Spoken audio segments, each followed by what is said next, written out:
नमस्ते। कभी सोचा है कि भगवान विष्णु के सबसे वफादार, सबसे करीबी भक्त ही उनके सबसे बड़े दुश्मन कैसे बन गए? ये कहानी भक्ति और विरोधाभास की एक ऐसी ही अनोखी गाथा है।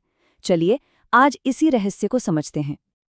अब जरा इन दो लिस्ट्स पर नजर डालिए।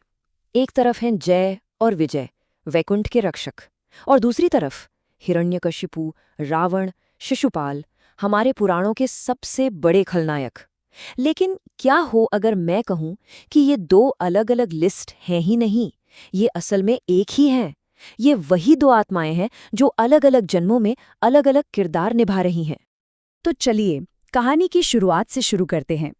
चलते हैं भगवान विष्णु के दिव्य निवास वैकुंठ में, जहां हमारे ये मुख्य पात्र रहते थे। ये है जय और विजय। देखिए, ये कोई आम द्वारपाल नहीं थे। ये भगवान विष्णु के ऐसे भक्त थे जिनकी निष्ठा की मिसाल दी जाती थी। वैकुंठ के द्वार की रक्षा करना सिर्फ उनकी ड्यूटी नहीं थी, ये उनका जीवन था, उनका धर्म था, और वे इसे पूरी लगन से करते थे। वैकुंठ में सब कुछ शांत था, सब अपनी गति से चल रहा था। लेकिन फिर एक दिन द्वार पर कुछ ऐसे मेहमान आए जिनकी वजह से सब कुछ हमेशा के लिए बदलने वाला था। ये थे 4 कुमार, ब्रह्मा के मानस पुत्र, यानी वो सीधे ब्रह्मा के मन से जन्मे थे। ये असाधारण ऋषि थे, और इनकी एक खास बात थी, इन्होंने हमेशा 5 साल के बच्चों की मासूमियत और रूप में रहने का वरदान मांगा था। तो जब इन कुमारों ने अंदर जाने की कोशिश की, तो जय और विजय ने उन्हें रोक दिया।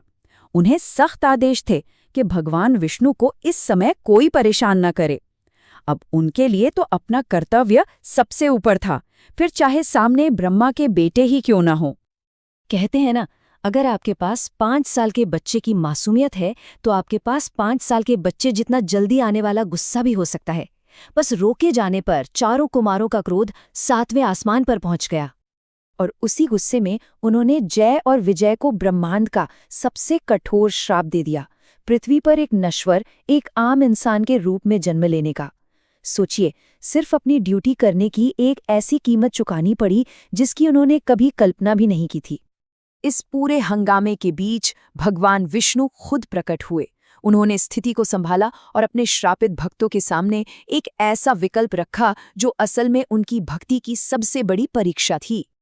विष्णु आए, पर वो जरा भी विचलित नहीं थे, बिल्कुल शांत।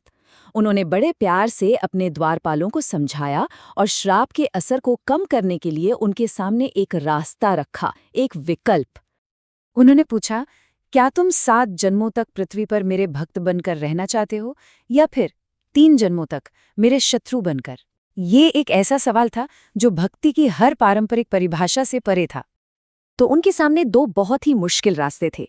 पहला, 7 जन्मों तक भक्त बनकर एक लंबा लेकिन पवित्र जीवन जीना, या फिर दूसरा, सिर्फ 3 जन्मों तक शत्रु बनकर अपने ही भगवान से लड़ना, लेकिन वैकुंठ जल्दी वापस आ जाना। और जानते हैं उन्होंने क्या चुना? बिना एक पल सोचे उन्होंने चुना 3 जन्मों तक शत्रु बनना। ये भक्ति का चरम था। अपने स्वामी से 7 जन्मों की जुदाई का विचार, भले ही एक भक्त के रूप में हो, उनके लिए असहनीय था। उन्होंने जल्द से जल्द वापस लौटने का रास्ता चुना, चाहे वो कितना भी दर्दनाक क्यों न हो। और बस यहीं से शुरू हुआ जय और विजय का पृथ्वी पर वो 3 जन्मों का असाधारण सफर, जहां वे हर बार अपने ही प्रिय भगवान के सबसे बड़े दुश्मन बनकर जन्मे। पहले जन्म में वे बने हिरण्याक्ष और हिरण्यकश्यप, इतने शक्तिशाली कि विष्णु को उन्हें हराने के लिए वराह और नरसिंह के 2 अलग अलग अवतार लेने पड़े।